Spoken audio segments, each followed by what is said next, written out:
There are those that say life is an illusion, and that reality as we know it is merely a figment of our imagination. And if that is so, then Brad and Janice are quite safe. But there are those that have a more physical philosophy and will stop at nothing to satisfy their base desire. And if Brad and Janice are among those who hold the devil's reins,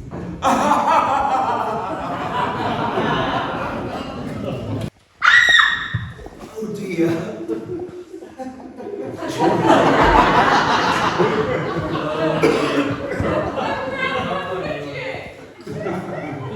When one is suffering from the pangs of remorse, from sexual indiscretion, it is only logical to assume that the transgressor would be sympathetic towards a loved one who has also carried out a similar misdemeanor. But emotion is an irrational and powerful monster.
Your record in the war is very well remembered by us, Captain.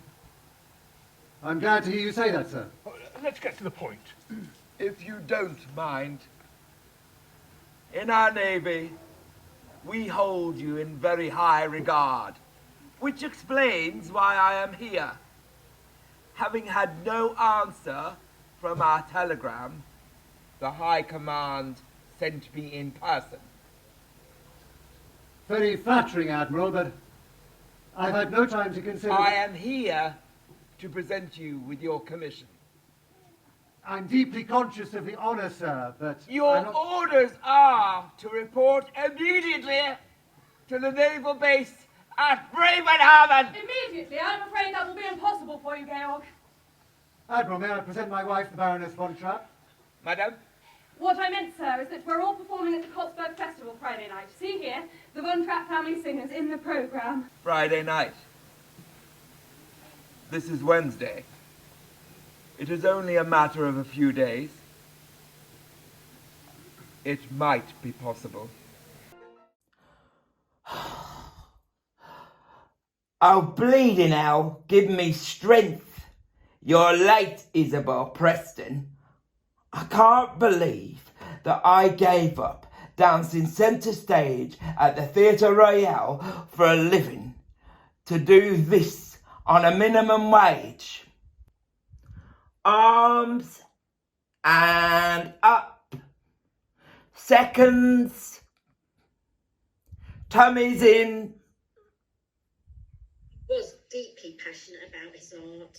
Carry on like that, Tracy Simmons, and you're going to end up just like your sister. I'm a working class man. The working class man I am. I've got a job in a bank and life was great. I tilt my hat this way and that. I look quite dandy in my pinstripe suits. I even bought myself a pair of shiny shoes. Whilst my father carried on wearing his working boots.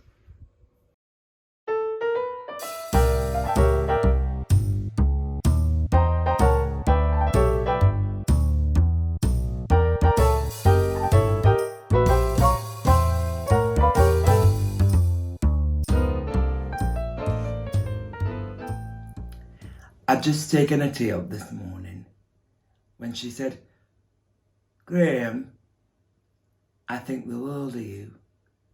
I said, "I think the world of you." She said, "Well, that's all right then." I said, "What's brought all this on?" She said, "Nothing. This tea looks strong. Pull the curtains." Of course, I knew what I'd brought it on. She said, "I wouldn't like you to think you're not number one." I said, "You're number one with me too. Give me your teeth, I'll swallow them." What it was is we had a spot of excitement yesterday.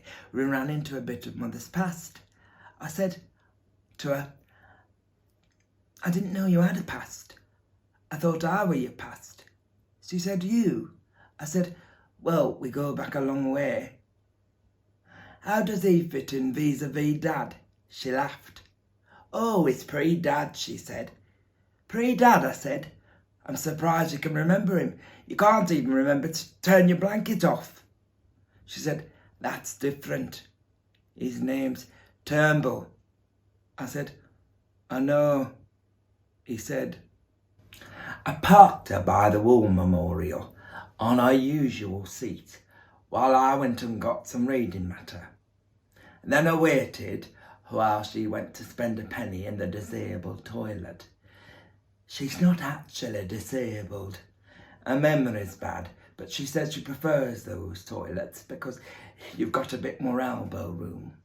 She always takes forever diddling her hands and whatnot. And when she finally comes back, it turns out that she's been talking to the attendant.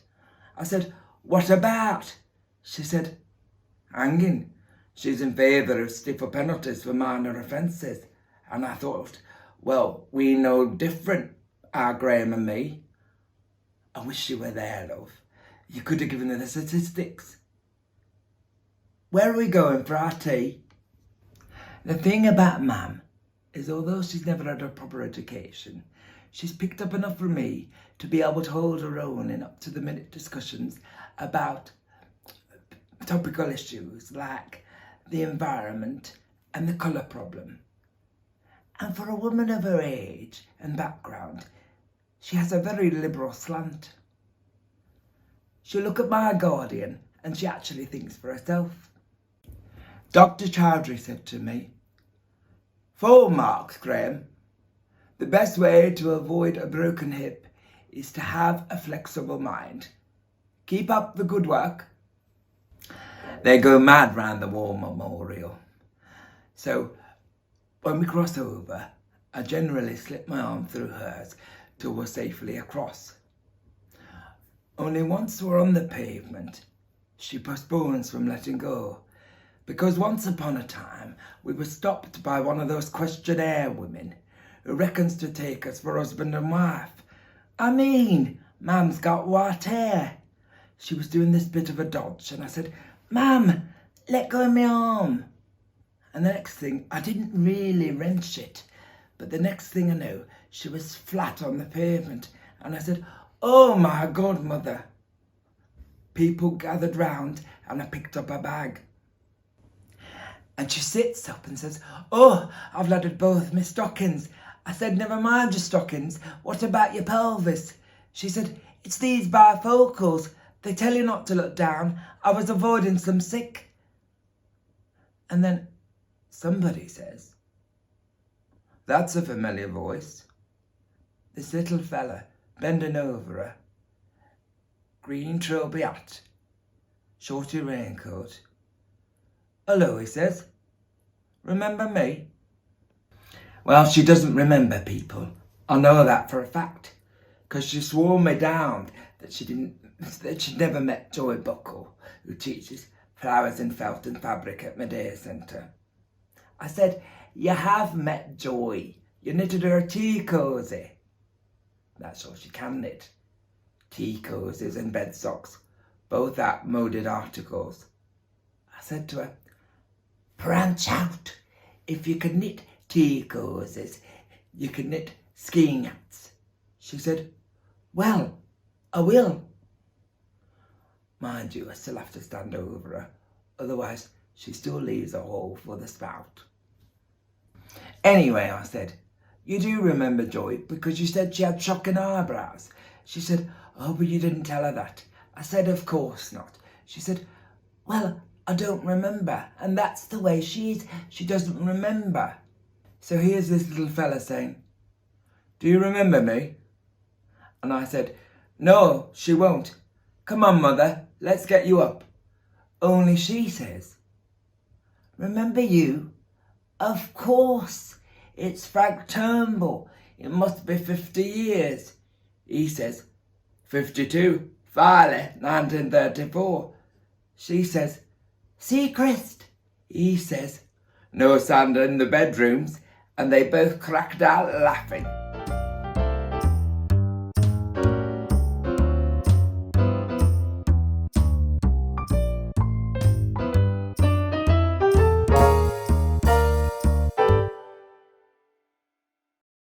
One day you wake up and it's like you're fighting a different war.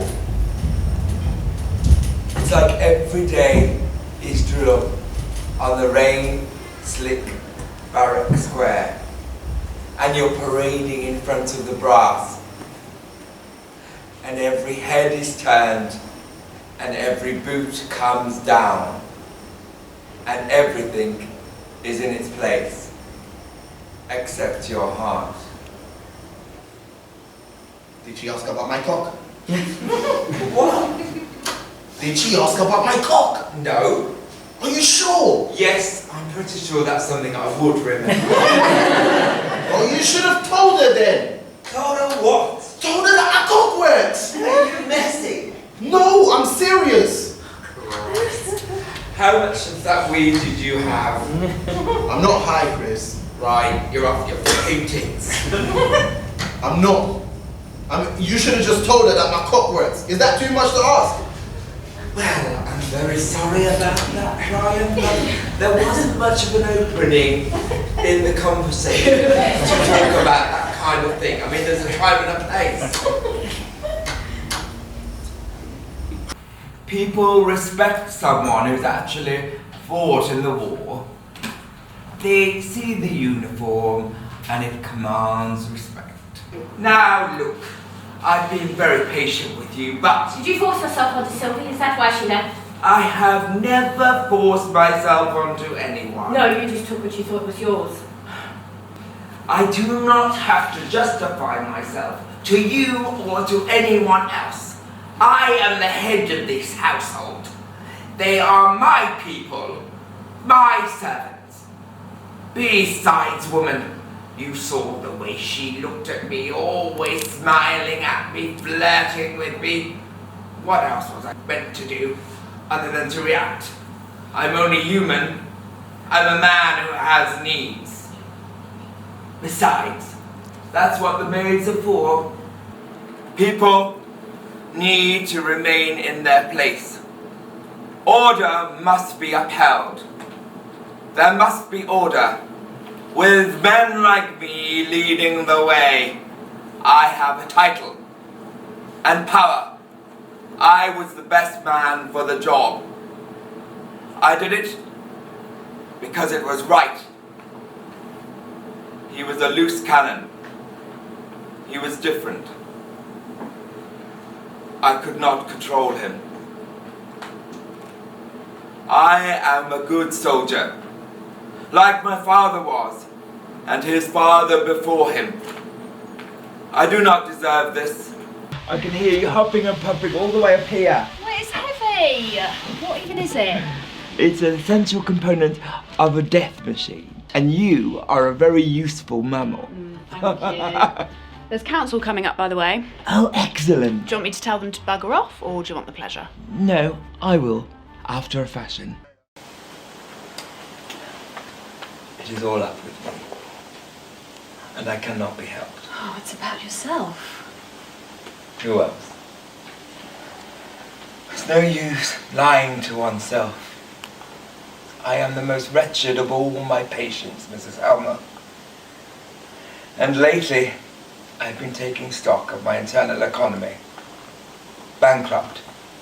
Probably within the month I shall lie rotting in the churchyard. What an ugly thing to say. The whole thing is cursedly ugly. And the worst of it is that there is so much more that is ugly before that. I only have to do one more examination of myself. And when I have done that, I shall know pretty suddenly when the horrors of disillusions will begin. I have something I want to tell you. Helmer's refined nature gives him an unconquerable disgust of anything that is ugly. I will not have him in my sick room. Dr. Rank? I will not have him there, not on any account. I will bar my door to him. And when I am quite certain that the worst has come, I will send you my card with a black cross on it. And then you will know that the lonesome end has begun. You're in an absurd mood today. I wanted you to be in such good humour. What? With death stalking beside me? And having to pay this penalty for another man's sin? Is there any justice in that? And in every single family, in some such way or another, some inexorable retribution is being exacted. Oh, rubbish. Do talk of something cheerful. Oh yes, the whole thing is a mere laughing matter. My poor innocent spine has to suffer for my father's youthful amusements. May I congratulate you on the results? Indeed you may. Was it favourable then? Both for doctor and patient. Certainly. Certainly. Absolute certainty. So, wasn't I entitled to make a merry evening after that? Yes, you certainly were, Dr. Rank. Yes, I know people say that you have to pay for everything in this life. I mean, but then you don't get anything without paying for it.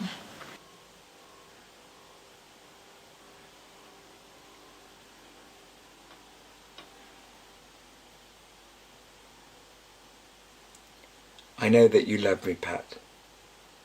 And when I was Ken Harrison, I loved you. But that was a long time ago. Well, at least 6 months under spine ago. I'm not the man that loved you now. You've been loyal. You've been loving. You've been self-sacrificing. And I don't want to be any part of it anymore. I want you to walk out of here and never come back. I want you to meet a man, get married, have babies. Do you know that every time you walk into this room, you remind me of the way things were? And every time I look at you, I see what I cannot do, and what I will never do again. I can't stand it. I know that you love me, Patty. So if you do, and you don't want to go on torturing me, you'll leave now. Please. I'm a fool. Yeah, I always knew you were. Look, please, don't let it come to this again, okay? Please, just promise you'll tell me. I promise. Right, time's your care here. He's very late. Will's not coming. What? Why? I've given him the week off so I could spend more time with Neve before. Right. Right. What are you doing? Well, I'm staying. I'm going to call Cherry, let her know. Not on that phone, you're not. Why, what do you mean? I cut the line. Why?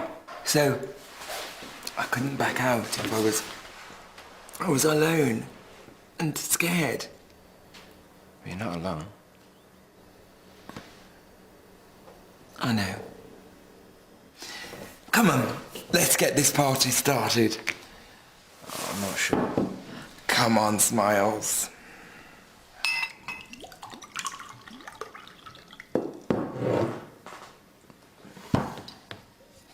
to friendship.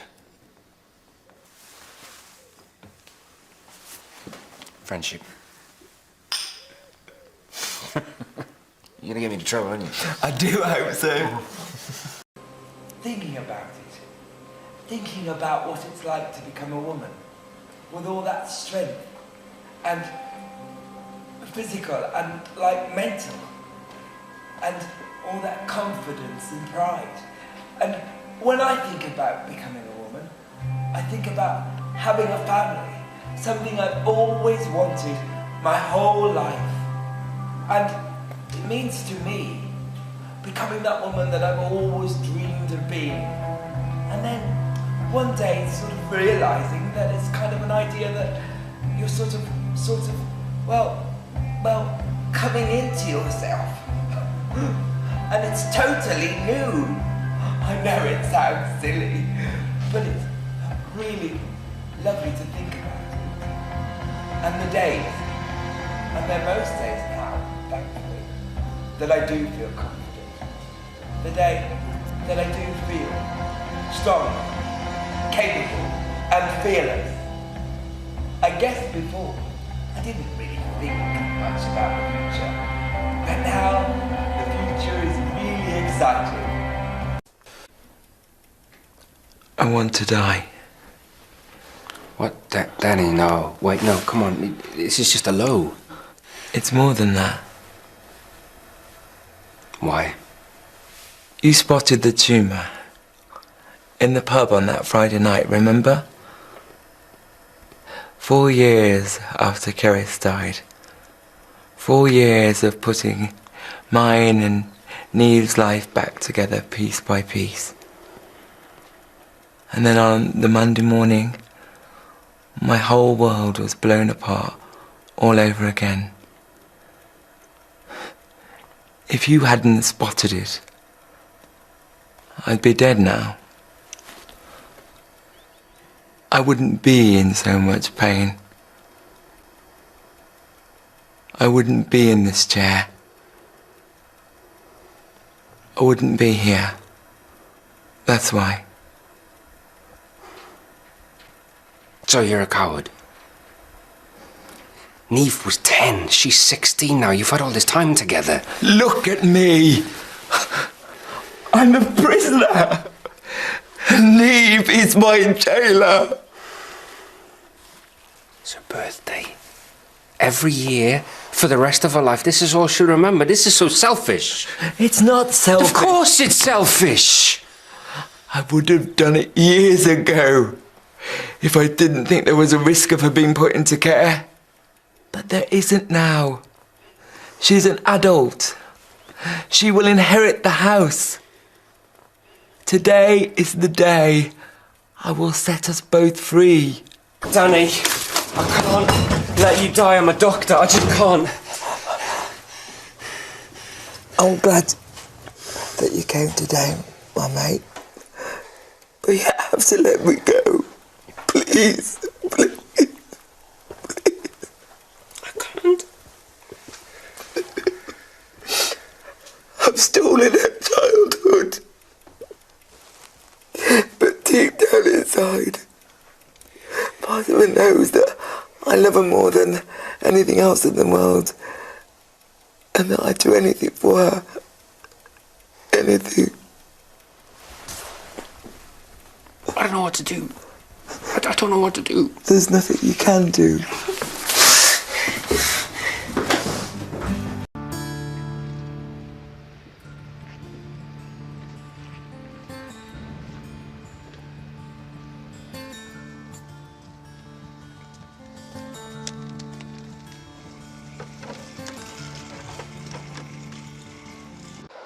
But I, that am not shaped for sportive tricks, nor made to court an amorous looking glass, I, that am so rudely stamped, and want love's majesty to strut before a wanton ambling nymph, I, that am curtailed of this bare proportion cheated in future by dissembling nature, deformed, unfinished, sent before my time into this breathing world scarce half made up, and that so lamely and unfashionable that dogs bark at me as I hold by them.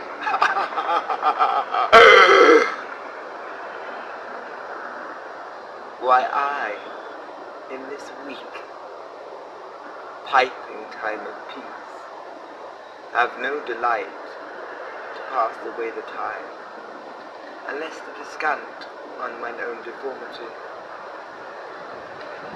And therefore, since I cannot prove a lover to entertain these fair, well-spoken days, I am determined to prove a villain, and hate the idle pleasures of these days. Plots have I laid, inductions, dangerous, by prophecies, liables, and dreams, to set my brother Clarence and the King in deadly hate, the one against the other. And if King Edward be as true and just as I am subtle, false, and treacherous, then this day should Clarence closely be mewed up about a prophecy which says, G. of Edward's heirs, the murderer shall be. Dive the words down to my soul. Here, Clarence comes.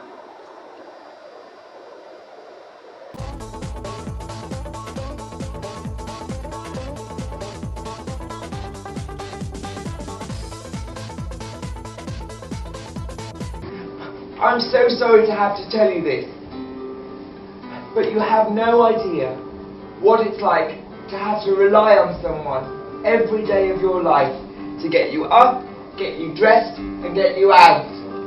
If you could spend just 24 hours in our shoes, you may just begin to realise some of the difficulties that we face on a daily basis. You'd also realise that we're pretty bloody amazing people, capable of both ordinary and amazing things. You have to know the local employers and what it is that they want people to do for them.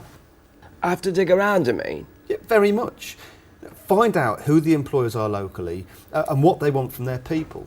Well, then you can get in touch with them with a CV that's aimed straight at them and their jobs. Phone them up, like? Yeah, or make an appointment to meet someone and have a chat. Do you think you could do that? I mean, would you feel confident with that? Oh yes, that's no problem. It's knowing the firms and what they want that's the problem. Well, but it's good that you feel confident with making the calls and so on. Do you feel as confident about interviews? Well, I could tell them about Dover strands, but it wouldn't mean much to most people. It were very specialised, you see. Well, yes, it was, but you've got lots to tell them about yourself, your skills and experience. I mean, does the idea of an interview bother you? No, I had lots of chats with Dover management team. That don't bother me one bit. Oh, well, that's good. We're all just a tiny bit like Hitler. Roy, that's lovely. We've all got a little bit of hate. Smashing, we made on. Oh, here's made a hole and flash. But sometimes we would like to laugh the whole in the shit. That's absolutely marvellous. I'm waiting for you. Oh, the shark had pretty teeth here, and he showed them 30 wines.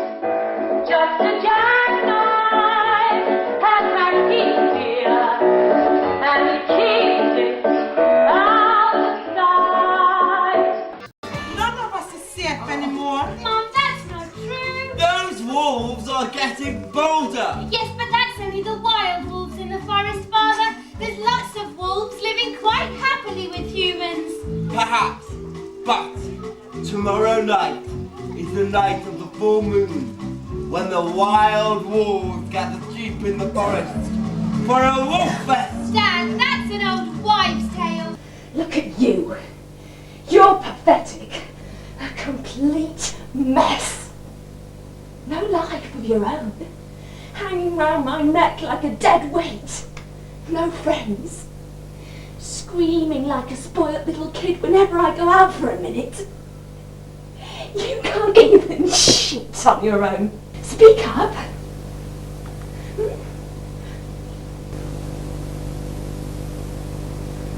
Problem seems to be that the various organisations in the public and charity sector have different remits. No, not fundamentally. Everybody wants to help and provide services. It's just that they go about it differently. Pleased to meet you, John. I'm James, I'm your social worker, and I'm your main point of contact with regards your special needs. Pleased to meet you. Now, I've read your file, and I'd like to suggest that you go to a day centre. I'd rather not.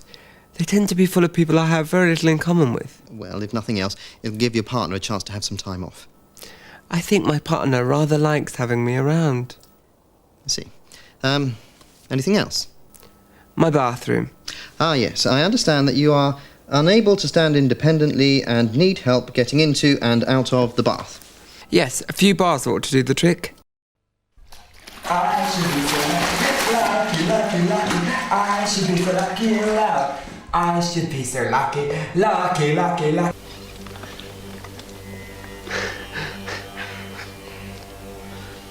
It's lovely to see you.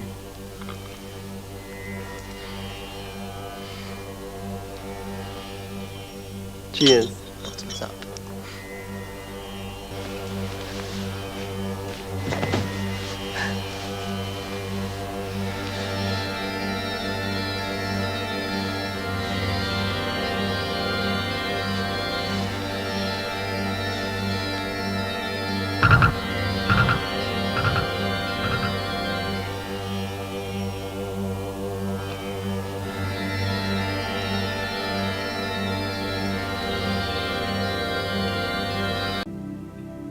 Dad?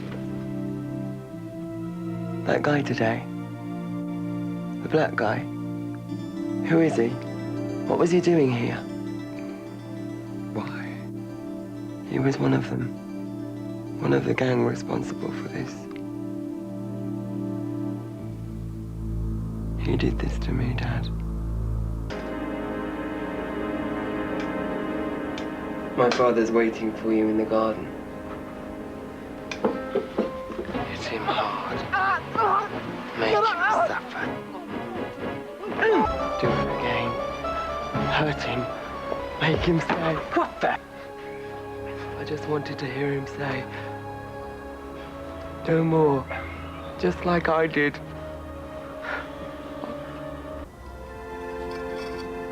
I want you to know something. I know it may not mean much now, but I'm going to say it anyway. I'm blowing the stuff on the guys who did all this to you. Not because of you. I ain't doing this just for you. I'm doing it for me. It's me I've got to live with, and it ain't going to be a life if I don't. That's it. It may not be much of a life if you do. Dad says Kerrigan doesn't scare me. He's the cat we got a skin. Take it easy now. Good luck, Denzel. The teaching I received certainly gave me the confidence to pursue my acting career. And if you want to take design as a career, well then you can take BTEC First Diploma in Design here. That's a lovely shot. This will make the creative arts facilities some of the finest in the country. This new building will house up-to-the-minute photography and design studios, drama workshops and a fully accessible theatre with a computer-controlled sound and lighting in it. Who knows, I may even perform here one day. If you've got green fingers and you want to learn more about the environment, well, this is the place to come. You can take a city and guilds in horticulture, or, like with any other subject, you can take it as an option. Well done. You have to work a bit harder than that, Mark. Come on.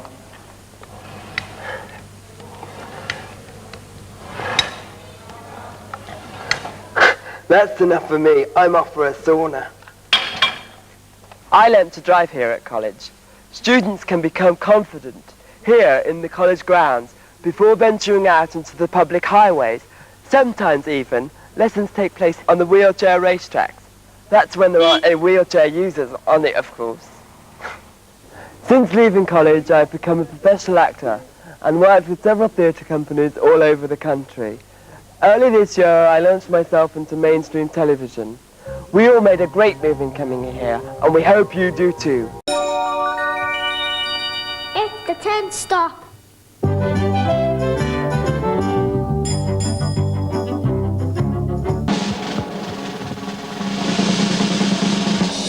And today's story is called The Singing Chandelier. Psst. Haydn!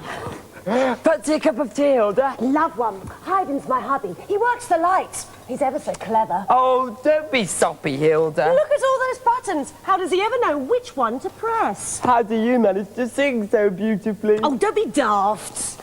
There's your mug. Oh, thanks. There you are, Haydn. Ah, Dame Clodagh, what an honour. There's something wrong with the lights. The lights? Yes, for the Grand Opera, the removal men. Are they too bright? Too bright? They're not bright enough. The lights. The lights? Lights that bedazzle, lights that shimmer like stars, lights that sparkle like jewels. Of course, maybe the lights can tell her. Well, what do you mean? Oh, wait and see. What are you? Oh, that's a good sandcastle, Mark. That's because Francesca in the story always built her sandcastles like that. That is until Fred came along. Hey, Simon. What? Mark's got to go now. Will you give us a lift, Simon? I don't think I'll get your wheelchair in the bus, Mark. Oh, it's all right. It folds up. Look, I'll show you. Hey, fancy that? Ooh, just like a buggy.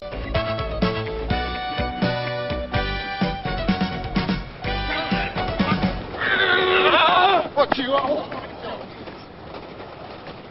Oh, Johnny. What are you two doing dressed like that, Mr. Cryer? A bit of detective work? No, it's not the closest to running, Johnny. Us old mugs, we're training for the divisional quarter marathon. Well, see you then. Yeah, Johnny. Bye. Look after yourself. Oh, shouldn't have stopped. Oh, shut it. It's hard work. Oh, perhaps we're getting too old for this. There's no perhaps about it. Oh, you wouldn't believe I used to play divisional soccer, would you? Well, you still play cricket, don't you? Yeah, but there's no running around in that. Hey, those kids are mugging him.